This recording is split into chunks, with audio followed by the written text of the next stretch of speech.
Hello, and welcome back to Chasing Masculinity. Today, I sit down with Dr. Mike Gurian, who is an expert on the developmental differences between boys and girls and is author of the book Boys, a Rescue Plan. We discuss the problems with modern education and the importance to have different environments for both boys and girls to grow and develop in, and then the long-term effects and consequences of not cultivating those needs. So tune in to today's conversation to learn more about what it means to develop as a boy. Dr. Mike Gurian, thank you so much for joining me today. My pleasure. Thanks for having me. How has modern culture changed what it means to grow up as a boy? Yeah, I think there's been a number of changes. Let's say modern culture, we're talking about the last 30 to 50 years. Would you say that's what you're asking about? Yeah, I'd probably say post 1970s. Post 97s, yeah. Yeah, obviously the social role changes, right? That's going to be a part of it. Um, the the social roles with all the changes around feminism and then all the different kinds of feminism, obviously, and all of that. And then, you know, uh, us males buying in, we're, yeah, yes, of course, let's have more expanded social roles for everyone. And so that's a very big change.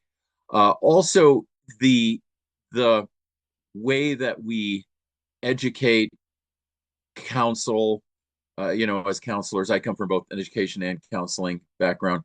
The way our systems work with boys and men, those have changed. So therefore, boys and men are trying to catch up to that. School systems have become much more female brain friendly. Counseling is very much female brain friendly. And as you know, I do neuroscience, so I'll be talking about male and female brain, and we can explore that. And so those systems have, as they've become more female brain friendly, there's a mismatch for male brains. So schools, counseling systems, other systems, family court systems, so that's also been a big effect on boys and men. The changes in the family system itself. So the loss of father involvement, let's say, in many families. That definitely changes trajectories. Loss of significant mentorial male role models, kind of a denigration of those, but also those have pulled away and withdrawn. They've been, and they, in divorce systems, of course, they can get pushed away. So that's really big, for having an impact on boys and men. And so that would be just a start.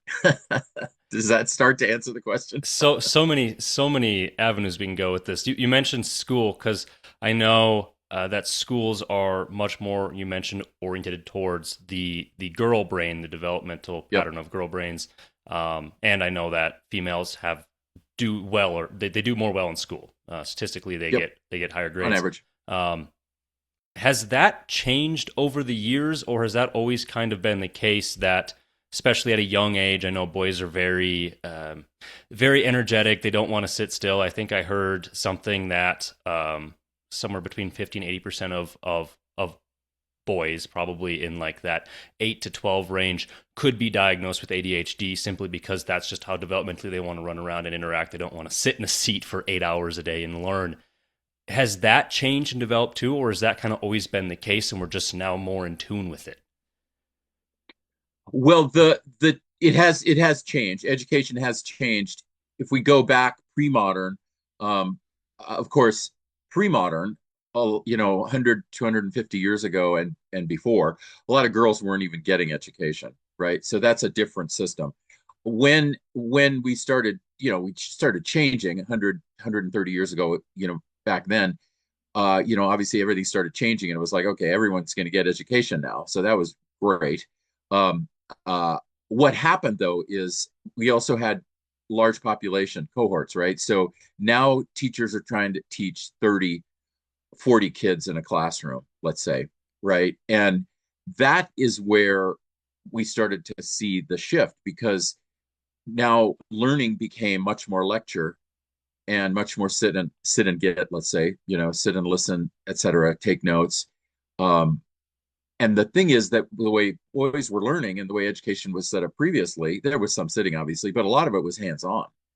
And so, of course, that allowed for movement, and it allowed for more kinesthetic, tactile manipulatives, and also then boys weren't getting in trouble all the time because they were moving around. But when you have, let's say, just say 30, when you're educating 30 kids per classroom and you have one teacher, um, the lecture format that that is what we now call traditional education, right? That will definitely favor female brain and disfavor male brain, and that with high population cohorts, that's relatively new. And so now that's why we're seeing this now over the last 30 years. The Wonder of Boys came out 30 years ago. And already in that book, I had the data and was tracking it, right? And now many of us, there are many people beyond me who are tracking this, and I'm continuing to track it. My latest book is Boys a Rescue Plan. 30 years later, tracking it, the situation is in some schools is good, but in a lot of schools just getting even worse.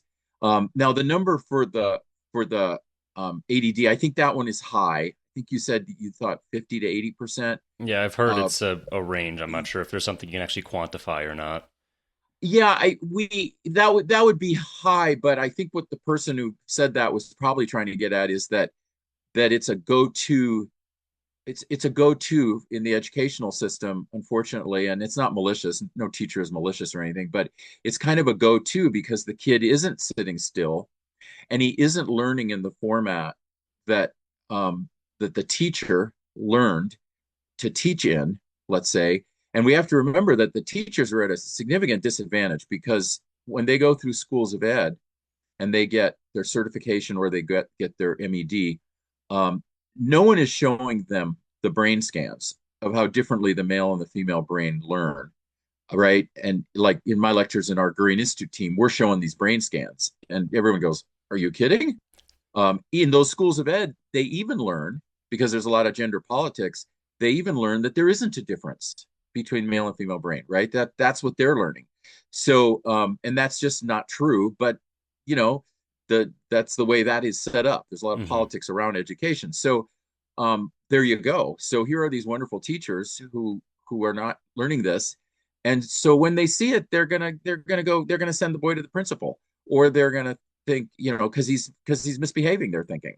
And and he's fidgeting and he's tapping and he's trying to move around and he's touching the kid next to him, or he's bored, and so he's turning to the kid next to him and talking to him, which he shouldn't do, obviously, but it's systemic. The male brain needs to learn um in the ways that fit that brain, and the female brain, learn in the way that fits her brain. It's awesome. It's just that the system is set up so much more for what we call frontal lobe activity, and the female brain's frontal lobe develops much more quickly, and it's the frontal lobe than the male, and it's the frontal lobe that tells the rest of the brain and the body, no, you shouldn't move around now. You have to control that impulse, and the frontal lobe is also where the word centers are, and the female brain has word centers on both sides. So the female brain has word connectivity on both sides of the brain to memories, to senses, to emotive material, emotions, all of that. Um, but the male brain, we tend to do words on one side, the left, and we do spatial mechanicals and movement and all this other stuff on the right. Well, so the system is really set up for verbals, right? It's set up for use your words. It's set up for taking a bunch of notes, right? And it's set up for listening to people's words. And so, well, female brain, and then you've got the frontal lobe difference, significant frontal lobe difference. You've got the female brain in a classroom is doing around 80% of the brain activity in the frontal lobe. And that's part of why that person can sit still. And by the way, there are girls who fidget. So this is not, 100% this way, 100% that way. But but in general, like every teacher will go, oh yeah, that's true, because they're seeing it. They're citizen scientists. They're seeing it. There'll be a girl who will fidget in a classroom of 30, or a girl who is doing these behaviors I talked about, getting sent to the principal, maybe two, probably one, but there's going to be 5 to 10 boys, and it's simply because of these massive brain differences, and so the guys are going to get in trouble. And like I just got a call from a school that wants to, you know, you have our training and so on, do our services to help alter that system. And and the way that she put it was the principal put it who called was really very deep. What she said was, okay, we have come to notice that when our girls do something we don't like, we talk to them about it and send them to and they change, or we send them to counseling. When the boys do something we don't like, we put them in the discipline system, and that will gradually move them towards suspension and expulsion. And that's how she, as a citizen scientist, and her team are noticing what's going on in the school. Well, that's going on in a lot of places, and it's because of this mismatch of the male brain to that learning environment. And no one is malicious.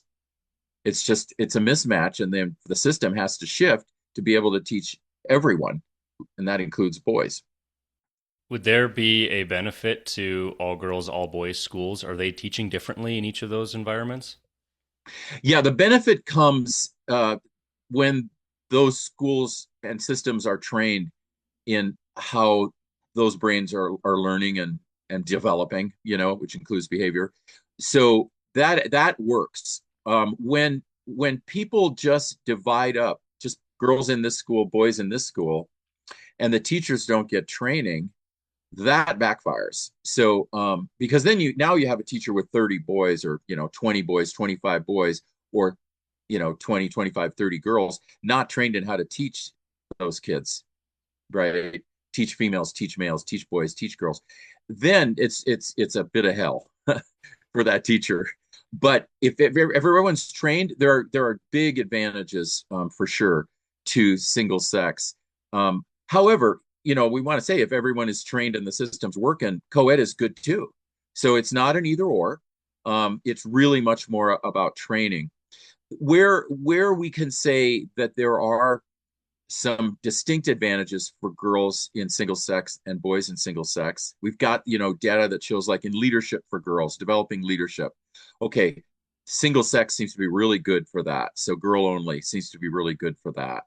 And then there's some learning that happens in single sex that, girl only, that girls can flourish with each other. And there are certain, they don't have in that classroom these two or three, like genius boys who are just dominating.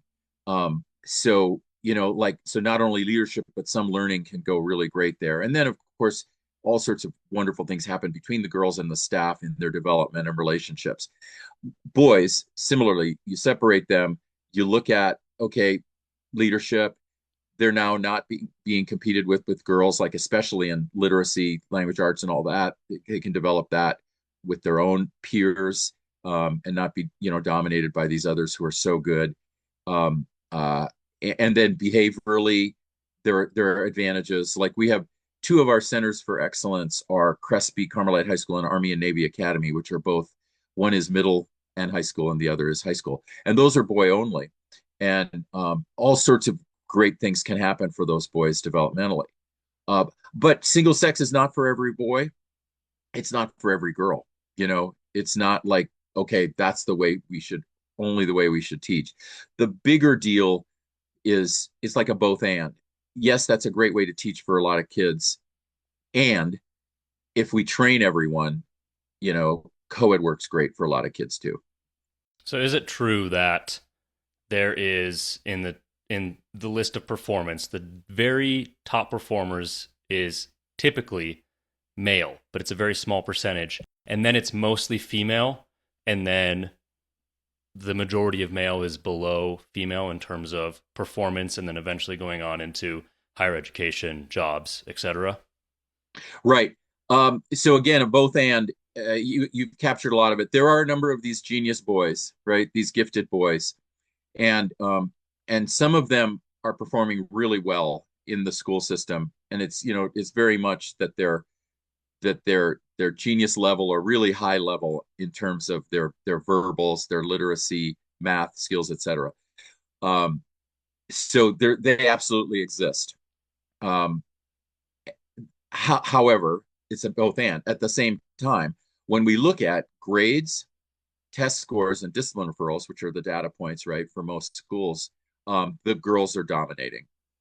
So even with a few of those genius boys, part of the problem sometimes for those genius boys is they're really, really smart, but they're, totally bored in that classroom and they're acting out and they're going into the discipline system. So the system itself is still in jeopardy.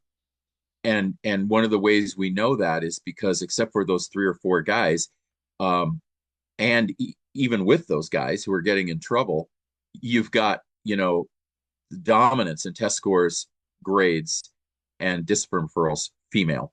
So, for instance, test scores across the board, all 50 states, females dominate the test scores. They do better than males. One of the primary reasons that the data for females is so high is because of the literacy test scores. So, for instance, the math science test scores in all 50 states have evened out. Boys used to have 2 to 3 points higher. Now it's pretty much even. There's a few states where boys might be 2 to 3 points higher, but there's a few states where girls are 2 to 3 points higher in math science. In literacy, though, girls are like 10 points higher. That's sort of the average in the states. Wow. So that, of course, alters the overall test scores massively because that's such a huge gap. Um, uh, and and so that's test scores. Then in grades, 2/3 of the A's are received by girls nationwide, right? 2/3, Two 1/3 two by boys. thirds of all Two A's thirds, are yeah. held by females over 2/3 males. of, well, yeah, A's and high B's. Yep, are Wow. are and then as you said, the boys are getting worse grades, and then as you said, at the very bottom, it's mainly boys. So and in the middle, you've got both girls and boys in the middle, but at the top, it's the girls, and then at the very bottom, it's the boys. Um, if people get Boys a Rescue Plan, they're going to see all this kind of laid out on graphics. And so, if anyone listening to this has any doubts, just get Boys a Rescue Plan, and we've got graphs of everything. And we get it's okay. That's great for girls. We could say, and we could say it's great for girls that and young women that 58, 59% of college students, are female, and we could say that. Um, but at the same time, we have to say, well, okay, not great for boys that the system is kind of stacked against them.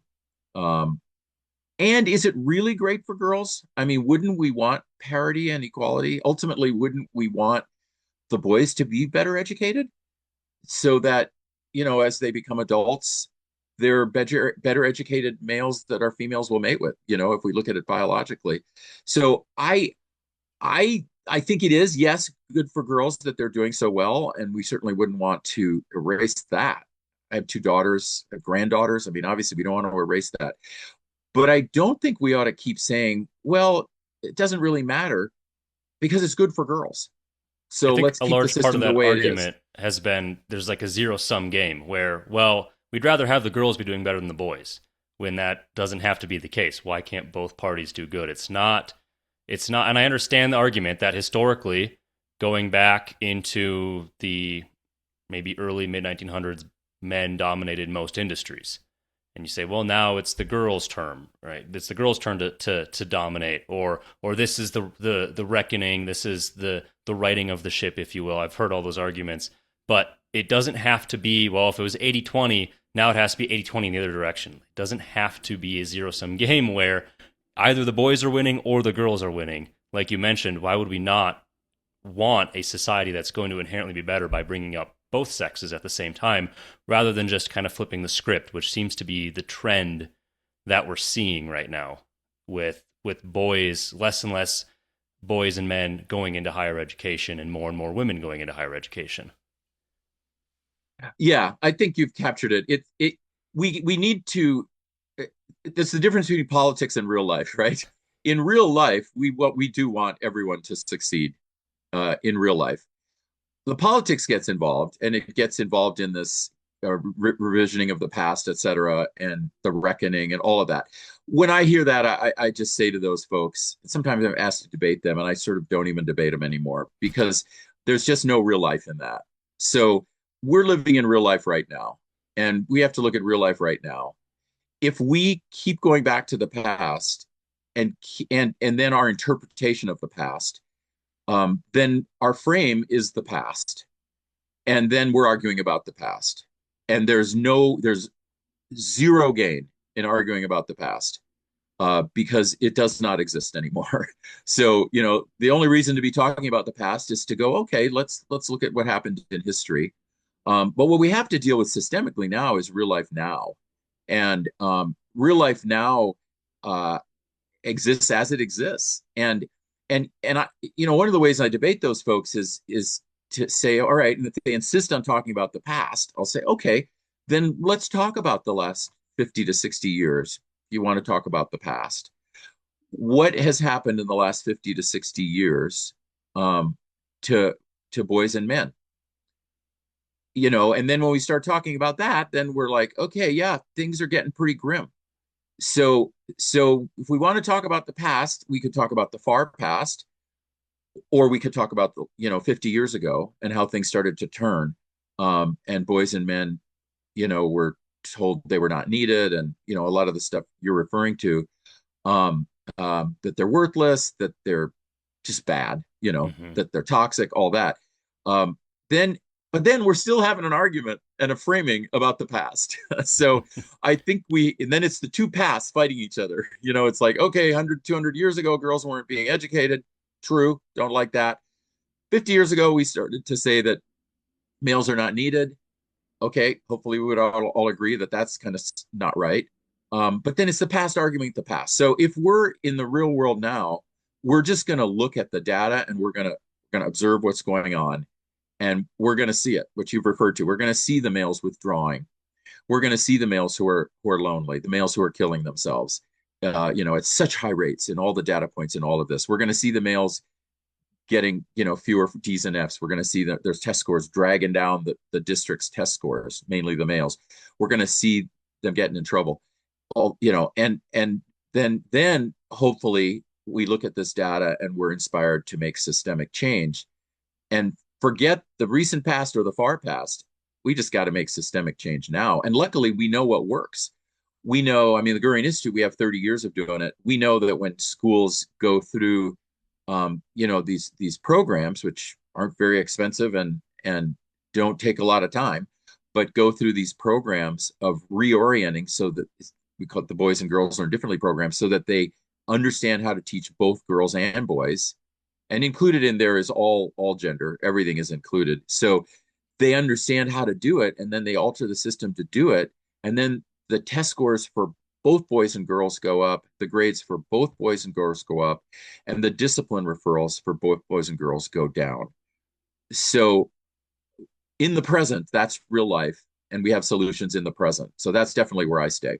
I want to reiterate what you just said. So it's not that the test scores of boys go up and the girls go down and they average out. Right. It's not that the disciplinary rates of boys goes down and the girls go out and they average out. Right. It's that the group inherently, the community, the society, whatever bubble you're looking at, just improves. Yep. Flat out. Flat out. Absolutely. If you're teaching better, you're teaching better for everybody, right? If your system understands classroom management better, then you're going to get less discipline referrals for everybody. So yeah, so it's a both and. It's because it's systemic change, so it's going to improve life for all the kids and for the parents and for the teachers. And that's the thing about systemic change. It is for everyone, because the way we teach, the way we counsel, the way we learn, the way we grow is for everyone. It's just that the issues we have are specific to sex. They're specific to boys and girls. And that's why it's a Boys and Girls Learn Differently program. The school doesn't, have to go out and say that, but that's our name for it. People go to GurianInstitute.com. They can see it all right there. That's what we're doing. And so we're teaching teachers how to teach everybody to maximize their brains and the way their brains learn. And that's good for everybody. We are not involved in the competition between sexes and genders. That's not our thing. And you clearly have stats. Like, this is clearly proven. You have worked with institutes and schools, and this has clearly been a proven way to improve Yep. test scores and decrease disciplinary rates. Why aren't people doing this? Why aren't we jumping all over this? Where is the bottleneck? Is it the Department of Education? Do people just not know that this exists? Why isn't this being implemented? It's gender politics. Well, it is being implemented. If people go to GurianInstitute.com, they see success button. They see schools who are doing it, all, data. So it is being implemented. But to your point, it's not massive like the federal government or the governor of California or Hmm. whatever doesn't call us, right? It's being done more in the grassroots because the politics at those levels don't allow it, or they allow it in some places, but a lot of the gender politics won't allow it. And the reason is that, well, I'll give the broad, and then I'll give a recent incident with a dean of a school of education. The broad thing is that academe controls um, academics control what happens in schools and in communities, even if the schools don't realize it, because it's in the academic world that we are all educated. And if the academic world, and I'm going to say this very broadly because there's individuals in the academic world who, for instance, are using boys and girls differently, which is one of my books, in their courses. So individual academics are not going to fit what I'm talking about here. But in the academic world in general, I think everyone in that world would agree that something called gender feminism, so not equity feminism, which is about equality, but gender feminism, which is this men are toxic, and it's anti-male propaganda and all of that. Hmm. That kind of feminism has a massive hold over academe, and there's a lot of fear of cancel culture, et cetera, among academics because that has such a hold. And so boys and girls learn differently. That is anathema to gender feminism. Gender feminism argues that there are no differences between boys and girls. Um, so anathema to them. And then caring about what goes on in schools and regarding boys and male development, even though we're equal about it, we care about girls and their development, but still you're caring about boys, bad. Gender feminism, that's bad. Males have had it, everything. Males are dominant. Life is still patriarchal. It's all that stuff, right? Not really true. Life really right now is not patriarchal, um, unless you're on a commune somewhere that's patriarchal. But life in the world is not really, and boys are not dominant anymore. And et cetera, et cetera. But those academic gender feminist principles have massive hold over academe. So educators are educated, and we counselors, I'm an educator and a counselor, got my degrees in the academic world. And then young people come through that academic world. So college educated, they come through and they're like, okay, boys and girls aren't different. Okay, it does, male failure doesn't really matter because girls are succeeding, etc. And that has a lot of control, and that has a lot of control over politics. So what goes on in the academic world and its approach to sex gender then goes through government and goes through the media. And so those, I think, are the gender politics that stop. Um, Luckily, a lot of folks do use our program and use programs of others who are doing this sort of work.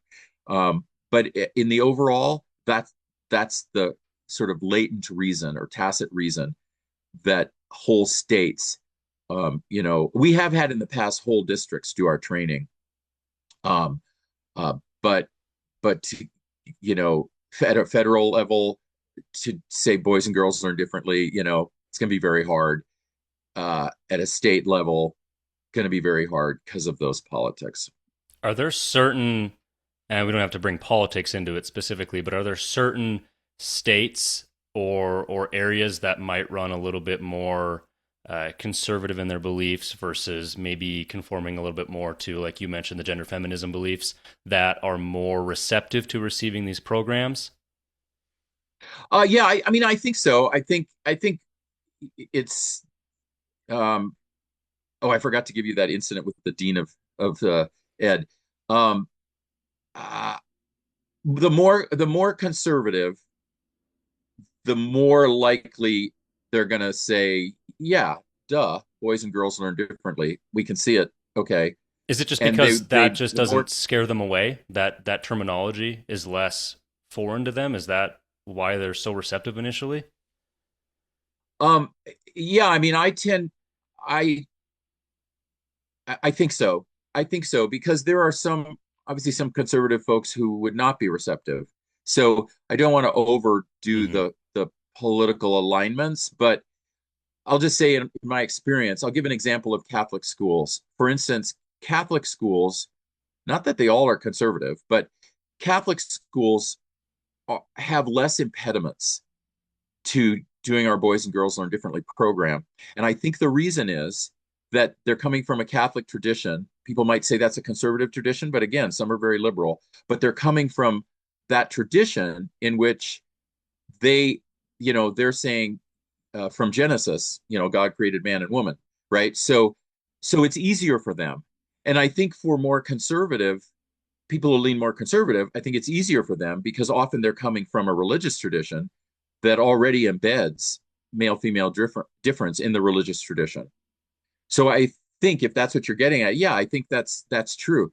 And then the more um, the more gender feminist, right, which is going to be tend to be more left, though not always, but tend to Hmm. be more left, then yeah, politically it's going to be, well, no.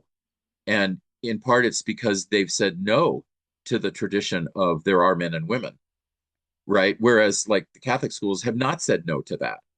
Yes, there are men and women, right? So if that's what we're talking about, then, and I'm not speaking for all Catholic schools, I'm not speaking for all states or anything. I'm just using some anecdotal stuff from the last 30 years to try to sort of help myself and you and the listeners to understand what's going on out there, because there definitely is um, a constant political attack on male development. And we see less of that political attack on male development.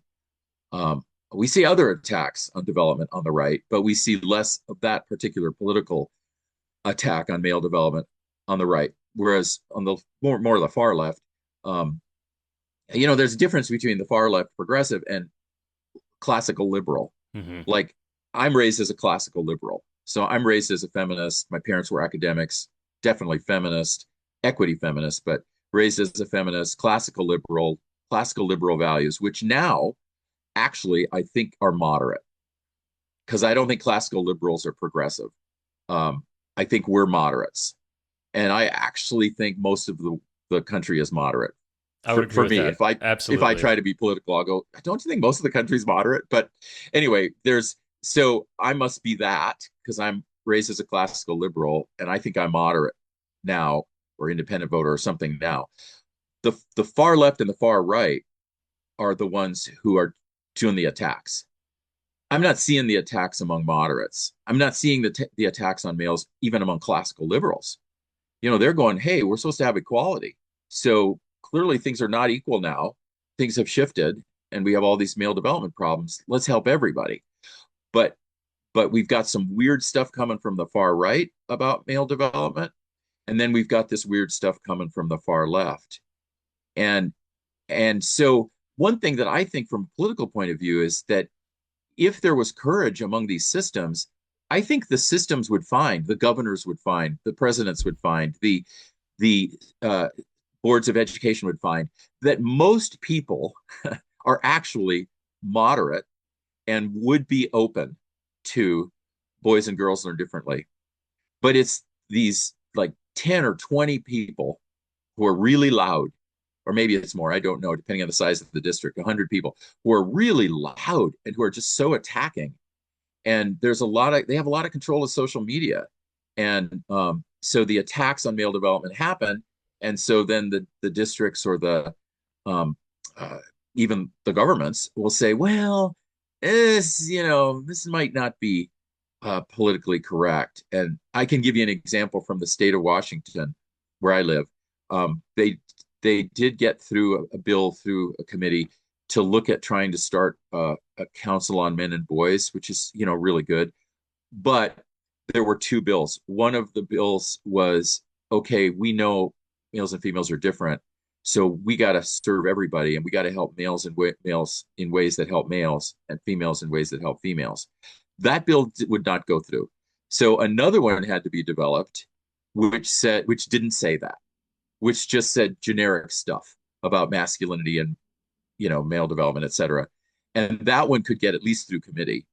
So that's an example of, okay, There's loud voices that don't even want to admit that there's such a thing as male, So I don't know if that helps. It does, yeah. Unfortunately, I think a lot of people are aware of that. It's just it's an unfortunate it's an unfortunate place that we're in. That, like you mentioned, so few very loud voices have such control, or at least have the ability to throw so many wrenches that eventually people just stop caring and say, "Fine, we'll we'll give up this inch in this area," and then that just keeps happening, and it's just progressively happened till we get to a point where you can't even pass a bill that says boys and girls developmentally have different patterns and different avenues they have to explore to be best suited for each of them. Yeah. Yeah. And what's going to happen is we're going to have courageous leadership where the leaders are going to go, okay, wait a minute. That's like 20 or 30 voices out of, you know, 1,000 or 2,000 or whatever the parent body is, let's say, in that school district, let's say, or in a school. Where I see this courage of leadership happening is usually school by school. When a school will go, okay, we're going to do this because we can see the data. Look at how these boys are failing. We don't want that anymore. We're going to do this. And then, they announce they're going to do this. And there's like these 3 or 4 or 5 or 10, whatever it is, voices who go on social media and go on the attack. And the leadership is courageous and they just go, okay, you're just 10 people who are not being reasonable and you're not being logical. You're not looking at the data. So thank you for, your voice. We respect your voice, but we're going forward. And I think we're going to need that kind of courageous leadership. And I have seen it because that is what happens in the grassroots, that kind of courageous leadership. And so I think we need that courageous leadership at the top, legislators, governors, et cetera. And we don't yet have that, I don't think. So we've talked a lot about just how boys are not doing well in school, how developmentally they require things that the current education system is not suited for. Why? Why do we care? Oh well, boys. Yeah, boys are they get in trouble more. They have worse grades. Some of them go to or they go to college less. Whatever. Who cares? What is the actual impacts that we've seen, like we said, over the past 50, 70 years of this trend happening? Yeah. Yeah, yeah, great question. So it's multi-layered why we should care.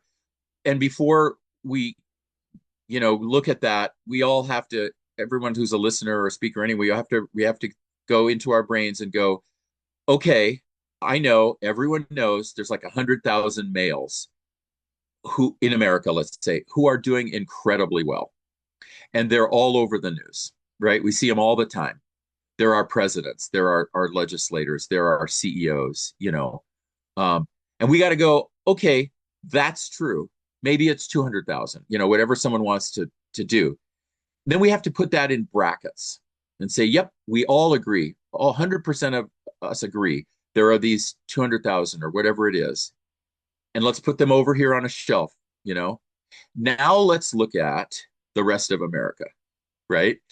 And when we start looking at the rest of America, or if people are listening from overseas, if they have these issues in their countries, now we start seeing the layers. And we go, okay, if we have boys who are committing suicide, so 75% or so of the suicides and overdoses are male. If we have that, let's look at how that affects every family.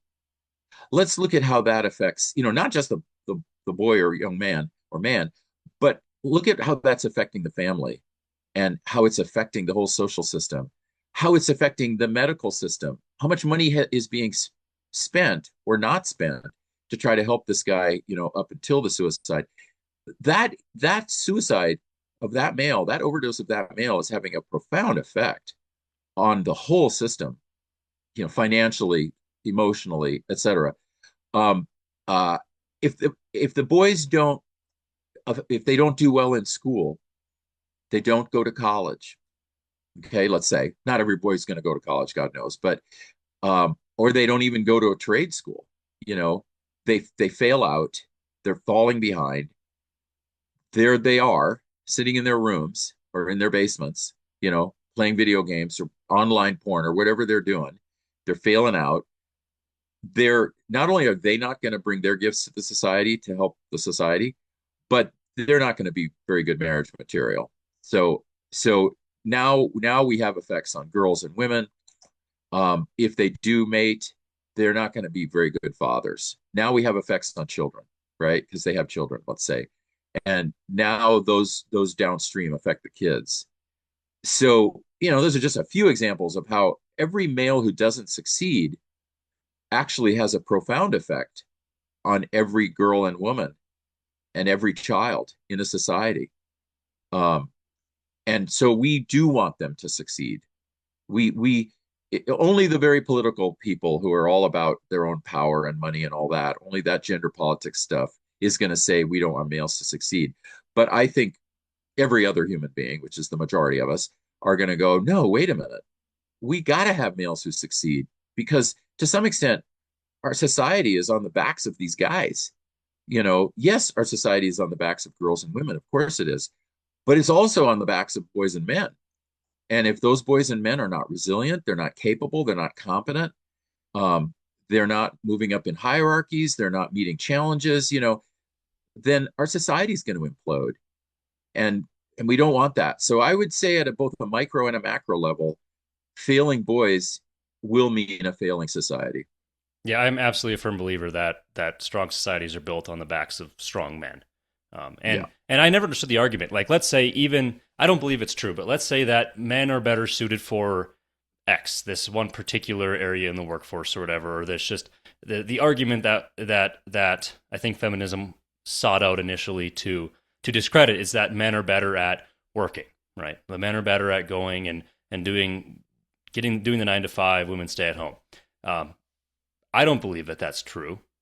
Right. There are certain professions where men are better, and there are certain professions where women are better, just based on whatever is required in that exact profession. But just overarching, I don't think that's true.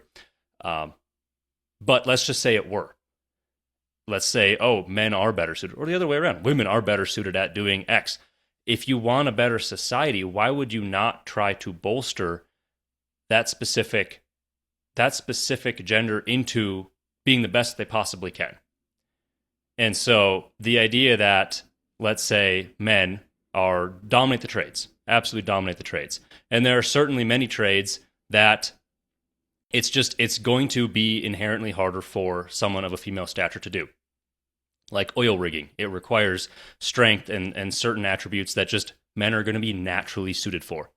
Not overarching, and have to do the land acknowledgement that it can only be a men dominant industry. It's just Right. typically it is because of what's required of it. Right. Why would we want to discredit men, get them dropped out of school, and to the degree, like you mentioned, not even going into a trade school, not even pursuing a career? And because unemployment and homelessness, both dominated by men, are at an all-time high. Right. Why would we want that as a society when we Right. know we can bolster and lift up these individuals to do very well in these areas? And that's just going to be better for everybody. Right. Yep. You hit it. It's gender politics stuff, and the way that the argument um the way that the argument for 50% like female engineers and 50% male engineers, that's an example of what you're getting at, right? That argument has been that's that equity, that's the gender feminist argument, not the equity feminist, but the gender feminist argument is we got to have 50-50 in everything. And the reason for that, they're saying it's not just politics, but it's money. They're saying, well, wait a minute, a mechanical engineer earns a lot of money, and which is true. A plumber earns a lot of money. I've just picked two professions where there's more males in those professions, and less females. And so, one can get the argument on the surface. Definitely, I can get the argument. Go, yeah, okay. Well, you want women to earn that same amount of money, and women tend to go more into professions like teaching and nursing and so on, like healed professions we call them, that earn less money than a mechanical engineer, an oil rigger, a plumber. And so it's like, I get that. I got to want to acknowledge that I totally get that. But once we see through that argument, then it all starts breaking down. And then where you're at, which is, well, wait a minute. We want the best people in each job. And it's actually it's actually developmental, it's brain related, it's all this stuff as to why more males are going to be plumbers. That's okay. Those males are going to earn that money. They're going to have families, right? They're going to be taking care of women and children. By the way, their wife is probably going to be working too and taking care of her husband and children, right? Two income families.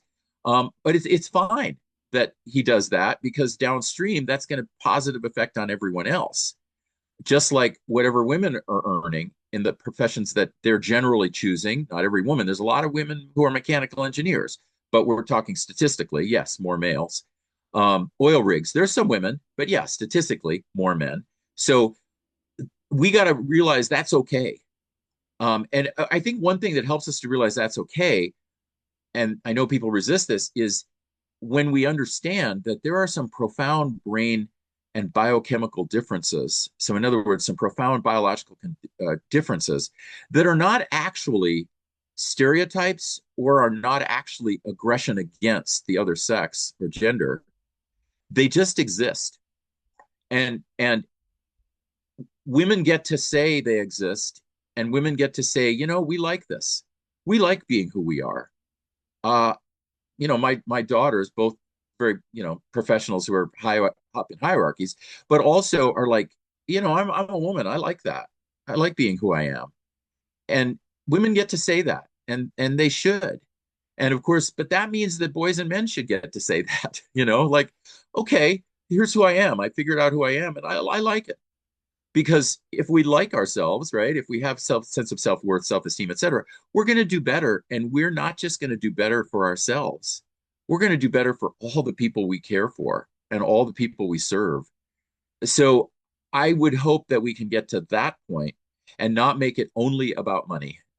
Because if it's only about money, then the gender feminists are going to keep winning that argument because they're going to say, well, look, you haven't done it yet, society. You don't have 50% men as mechanical engineers. This is a failed society. They'll keep doing that. But if we can say to them, that's not what success is. Like that is an external thing you're imposing on a society for success, to say that 50% of soldiers are going to have to be female, or 50% of oil riggers, or 50% of mechanical engineers. That is something imposed from the outside on the nature of a society. When we go back to the nature of a society, then where we end up is, I think, where you ended up, which is, yeah, women and men can both do the same things. Of course. And we should support that. And we've got some differences here. So statistically, we're not going to reach this bizarre utopia of 50% mechanical engineers. It will never happen. So if we will let it go, then we'll have a better society. Yeah, no, I studied mechanical engineering, so Oh, I it was about 90% male, and I right, work in construction again, predominantly male dominated industry. right. And I never understood the argument 50-50. That's not equity. Equity is these are the traits required to do this job. These are the traits. These would be the requirements, or just the things that you would be orientated towards in order to be a good mechanical engineer. And let's say 70% of the population that has those traits are male and 30 is female. That's equity, because those are the traits, the merits required to do the job well, like you said, to put the best possible people in those conditions. And I was thinking, I can't remember if it was Army Rangers or like the Navy SEALs, some very high professioned military service, right? The top of the top has never had a female soldier go into it. Maybe it was like SEAL Team 6 or something, like very, very niche. But still, very top of the line, because they have the requirements. Here's the requirements you have to meet to do the job. Doesn't matter who you are, what you look like, etc. These are the requirements. It just so happened that only males met those requirements. Argument is, well, they only set those requirements so only males could do that. Well, maybe. And then they talked about lowering the requirements, and they said no, because this is what is actually required to do the job. If a female comes along and is able to do it, great. But so far, this is just, and it's like, oh, do we not want as effective Army Rangers? Do we not want as an effective Navy SEAL team, so that we can hit this arbitrary equality or equity number? Or do we want, here are the requirements? The people who have met those requirements are now the best suited to do that job. And Yeah, and I think yeah, that I think we're both saying the same thing. It sets us up to have the best chance at a successful society. right. I agree with you. Yes. Yeah, yeah, we all want what's best for everyone. I mean, that's the thing, is all this politics gets involved in it, and everyone gets accused. Well, you don't care about women, or whatever. We all actually want what's best for everyone.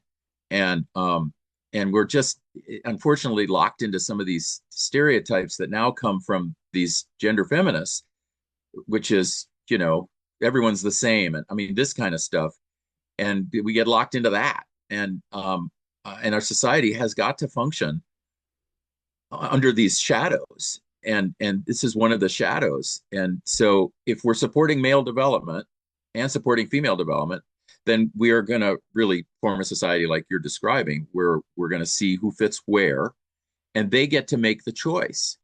And if they're choosing, I mean, women have amazing options now, truly amazing options. I mean, I've raised two daughters, I have granddaughters. I mean, just look at the options for these women. And a lot of men have a lot of options, no doubt about it. Uh, so we need to focus on where people don't have options, and that means where they are behind, and so they don't have opportunity. And if we're looking at that, then I think we will come back to, okay, we got to take better care of male development too, because they should have equal opportunity. And some of our women don't have equal opportunity right now, for sure, but a lot of our young men don't have equal opportunity, and we should care. So anyway, I know we have to end, but gosh, thanks for having me on. Yes, that's a beautiful place to end. I think it gives us all hope. Dr. Mike Gurian, everybody. Dr. Gurian, tell everybody where they can find you and what you got going on. All right. So look for me on GurianInstitute.com, Gurian, GurianInstitute.com. That's the mothership. Everything is there. There is also MichaelGurian.com, which is my personal site with my books. But GurianInstitute.com is, where this work's being done. Awesome. Well, thank you so much again for joining me today and talking about such an important and unfortunately controversial subject. Right. And thank you everyone for your listening. I appreciate your time and attention, and I will see you all in the next one.